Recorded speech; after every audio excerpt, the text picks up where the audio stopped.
I was on track to retire at 40. It was possible. I had everything to make it happen, but I blew it. And it's all because I ignored this one stupidly simple rule, simple money rule. If you don't know this, you could waste years of your life working for no reason, like many people do. But if you apply it, you might retire sooner than I tried to do. For years, I actually did everything right. And on my 40th birthday, I was working at Chevron. And before I worked in Chevron, I had worked in Shell. Enough money had come into my hand throughout my career with Shell and with Chevron.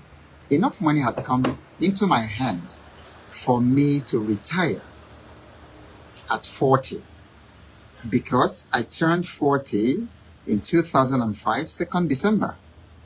I was a Chevron employee then. So much money, so many allowances. In fact, during that time, a year or two before then, Chevron had developed an app, an internal app at the time, that allowed every single employee to see how much money the company had paid him or her. For those of you in Chevron at that time, you will remember. So you could query that database and see everything you were paid since you joined the company. When I saw mine, I was shocked. I said it was not possible. Then I started going line by line. All the times I went to Escravos offshore, and then I was paid. All the times I traveled to San Ramon in California for work, and I was paid per diem for weeks. All the times I went to Houston, I was paid. They put all those things, and all the bonuses, the promotions. I was blown away at how much money had passed through my hands. So I did everything right. I went to school like I was told. I graduated top of the class like I was told, to work hard and to come out with a good grade. And I got a perfect job, because what job could be more perfect than working in Shell? And then working in Chevron, when they offered more than twice what Shell was paying me. So what could have been better? And yet, by my 40th birthday, I could not retire. I was still many years to talk about retiring. In fact, retirement at my 40th birthday wasn't even in the picture. But that was when I met a man who had amassed so much wealth when he was younger than I was at that time. He'd amassed so much wealth and become so financially wise and independent. So I met this man, and he told me this secret. Yeah, he told me this secret. You know, my 85-year-old mentor, he turned 85 just this month, earlier this month. He had told me, Ogbo, no person can get rich except another person shows him or her how. There are gatekeepers. And that was what this man was. You know, when he told me this secret, I just wanted to punch myself, because it wasn't about working harder. It wasn't about going to school. It had nothing to with going to school. It had nothing to do with being the top of your class. In fact, if you look at the world today, most people doing very well were not at the top of their class. So it wasn't a requirement that for you to retire at 40 or to become financially free, that you had to get 3 degrees, get postgraduate. It wasn't a requirement. But we were made to think that that was a requirement because, okay, if you got the postgraduate degree, you get a better job or something, better job offer. If you get an MBA, yeah, you get a better job offer than that. But those things those things are nice, but that's not the secret. When this man told me this secret, it wasn't about working harder. It wasn't about going to school and getting good grades like we are told and like many parents, stress and force their children. these days. Go to school, get a good grade so that when you come out, you get a good job. Look, we've run that script before. That's not the secret to retiring at 40. And if that is a script you are running, breaking news, you are not going to be able to retire at 40. And then over this time, I also met people who retired before they were 40. And it's also on this one simple money rule. And then it turns out that 99% of the people miss this rule because it is too obvious. It is too obvious and too simple. And then even the financial experts and all that complicate it. They complicate it. When I tell you that simple money rule, that simple money secret, you are going to smack yourself. You are going to smack yourself like I did. When this man told me, in fact, when he told me, I couldn't even believe it. I said, something as simple as that? And he said that was his secret. But too many people miss it. So what is that simple money rule? Here it is. Your savings rate means nothing if your spending isn't weaponized. Type it in the comment section. Let me say it again. It's a quotable quote. Because a lot of people also think it's about saving. Saving is good. Saving is good. At some point, I started saving a little bit. I started saving a little bit of money. I even invested in index fund and mutual fund. At that time, when I woke up, I started investing, in mutual fund and all that. But the simple money rule that would have retired me at 40. You see, I thought it was going to be very obvious. Was if your savings rate means nothing if your spending rate isn't weaponized. So most people focus on saving more. So you hear it all the time. Some of us even belong to the cooperative. At that time, in Chevron, I was part of the Chevron cooperative and I was saving lots of money every single month. And the cooperative would draw it directly from my salary, from our salary at the time. I was saving a lot. But I was also spending a lot because I remember when Chevron gave me a car grant, I even took more money from my savings in the cooperative and added to that car grant, which should have gotten me a very good car, used car. And I added some more money and bought an SUV, which gave me so much trouble. So how can I retire? How can I retire like that? So your savings rate means nothing. Type it. Your savings rate means nothing if your spending isn't weaponized. And I'm going to show you how you could weaponize your spending, because that was a secret. That was a secret. So most people focus on saving more, save. That's great. But the real key is spending strategically. The real key is spending strategically. And then when you are spending strategically, you are spending from the owner's mindset, not from a renter's mindset. Because the renter's mindset can never retire at 40. But the owner's mindset can even retire even at 35. Some of you listening are in your 20s. If you do what I'm telling you tonight, you can retire even at 35. I couldn't, because I didn't know the rule until I met this man. Okay, so here are the 3 steps I learned. So I need you to make a note, and you can also type it in the comment section in order to own it. So here are the 3 steps I learned. So the first step is what we call the 10% freedom tax. Type it in the comment section. And those of you watching the replay on YouTube, type it. The 10% freedom tax.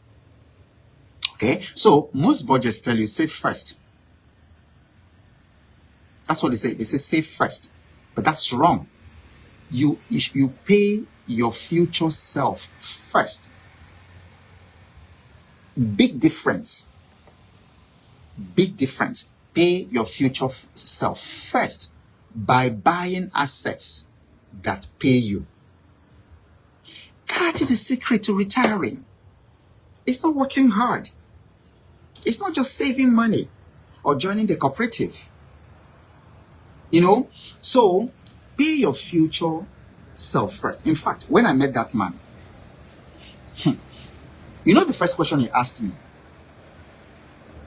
He said, the very first question, can you put aside 10% of your salary every month to put into assets that will pay you? That was exactly his first question.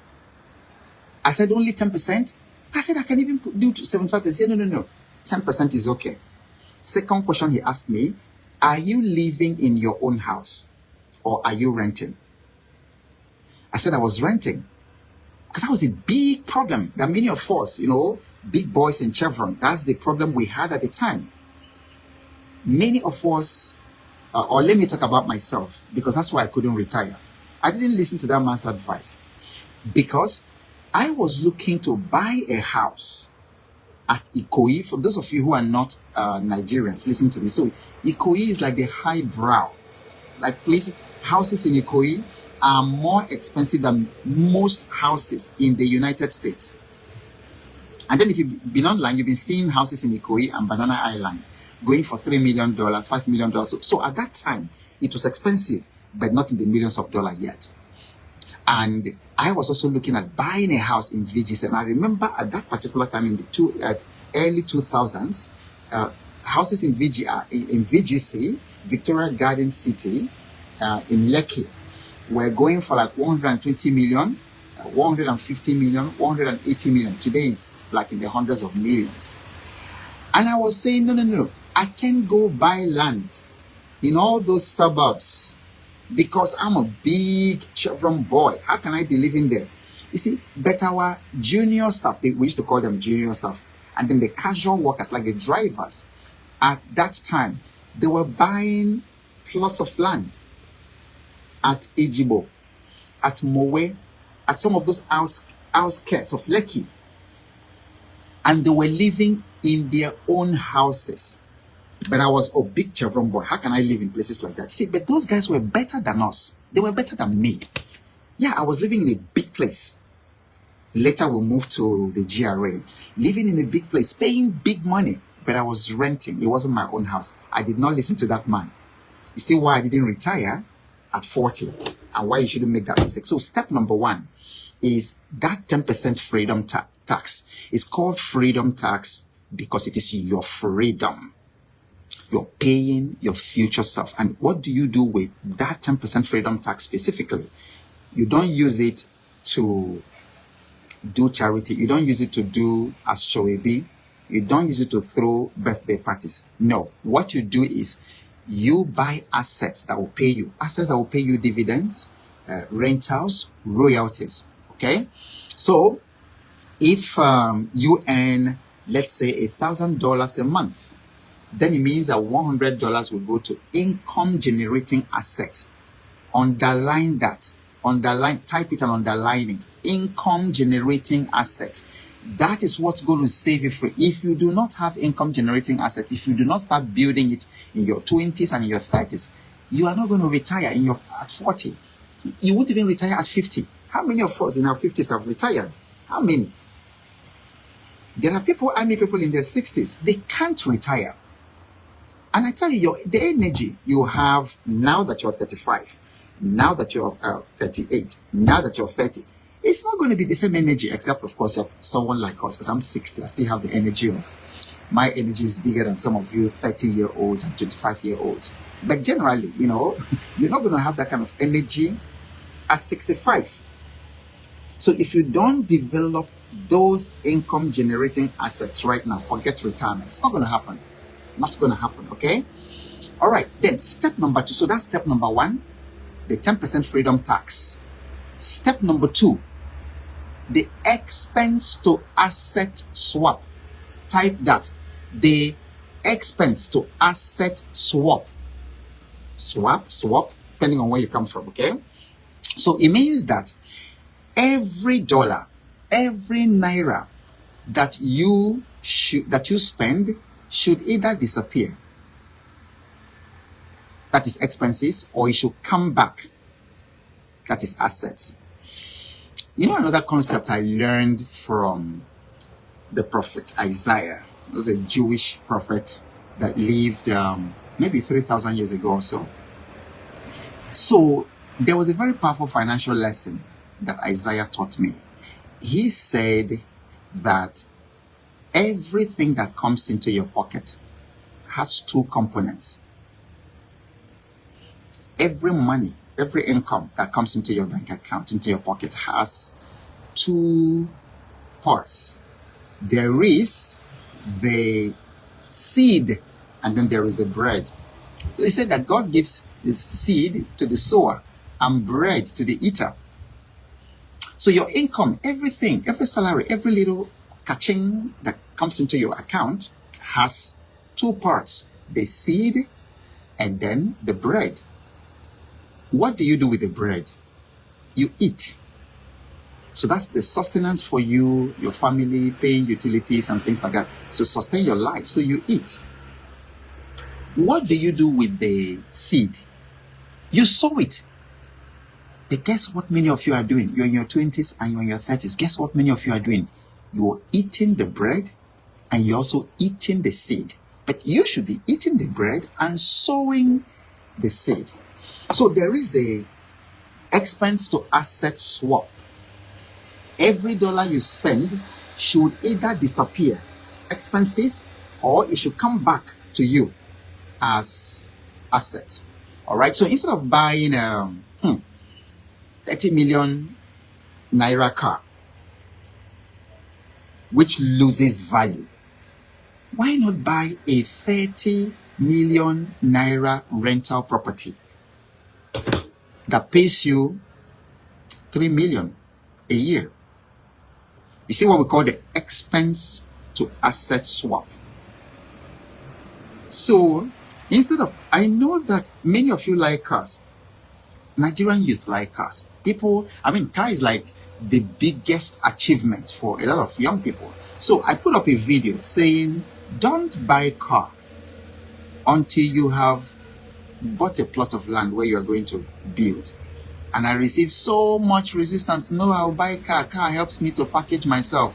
And when I package myself, then I can get jobs and all that. In other words, your value comes from the car. And so they can't give you certain jobs. You can't get certain jobs until you drive a big car. So when they see you, they will not now give you big jobs. I don't understand that kind of reasoning. That's not how my generation reasoned. I have gotten incredible jobs, done incredible jobs. Nobody asked me what car. When Stanford University interviewed me to work with them, there were like 7 different interviews, because before you can work with Stanford University, it was such a big deal. It was a hectic process. 7 different interviews, different instances, different people. Plus they hired a company, an agency in Europe that checked me out up to my village where I come from and things like that. So it's a big deal to work with Stanford University in the Stanford C program. It was a big deal. It was a big deal. They had to talk to my former employees, Shell, Chevron, that I left many years ago. Guess what? They never asked me, what car do you have? What car do you ride? They never asked that. Never. And I got the opportunity to work with them for 6 years. Okay.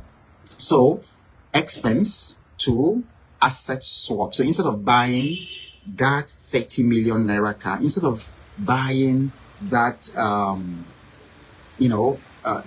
million naira motorbike, that motorbike that on the road, everybody looks at you and all that, why don't you buy a 30 million naira asset that can be yielding rental? So that's step 2. Okay, the expense to asset swap, that's step 2. Remember step 1? Step 1, the 10% freedom tax. Step 2, the expense to asset swap. So instead of making it an expense, swap it to an asset. And that's where delayed gratification comes in, which is what I'm trying to teach the youth. If you delay that gratification right now, and then you swap the expense with us to asset. Within 5 to 10 years, there's no car you want to buy that you cannot buy. And then you are going to be buying your car with your profits, not with your wages. You're going to be buying the car with the dividends of your investment, not with your capital, because I call it capital cannibalization. The reason most of you, like me, will never retire at 40, and some of you will never, the way you're going now, you can't even do it at 50 or 60, is because of capital cannibalization. Type it in the comment section. Somebody, type it. Capital cannibalization. You are cannibalizing your capital. The capital you are getting in your 20s and in your 30s, you cannibalize them. Therefore, in your 40s, you can retire. Step number 3 is what we call the 3-year test. Type it in the comment section. The 3-year test. So ask yourself, will this expense, this thing I'm about to buy now, will it still matter in 3 years? I wish I'd asked myself, when I took that money that Chevron gave me, the car grant, and then added money from the cooperative, I wish I'd asked myself this 3-year test. Will this SUV I'm buying matter in 3 years? And then I can answer it for you, because in 3 years' time, that vehicle had become such a liability that I had to sell it off. But you see, there was a wiser Chevron staff at that time. When they gave him his own money, you know what he did? He invested heavily in the financial markets, in the stock market. The stock markets were booming at that time. And then he invested it. Within 5 years, my SUV had died, had gone, and been forgotten. But he offloaded his shares and bought a house. So many times, this thing we call money or finance or wealth is simply wisdom. It's not amount of money. There are so many of you I see online showing off. You are not wealthy because you're not wise. You're not wise. Wealthy people, and the wealthy people like me, you will never see them coming to show you their cars, their fleet of cars, and then mobile police people, and then armed security following them all over the place. No, that's not what it is. Okay? So step 3, the 3-year test. Will this expense, this thing you are buying right now, that expensive shoe, that expensive ashwebi, that your hair wig, I hear that some of them cost up to $1 million or even more. Will it matter in 3 years' time?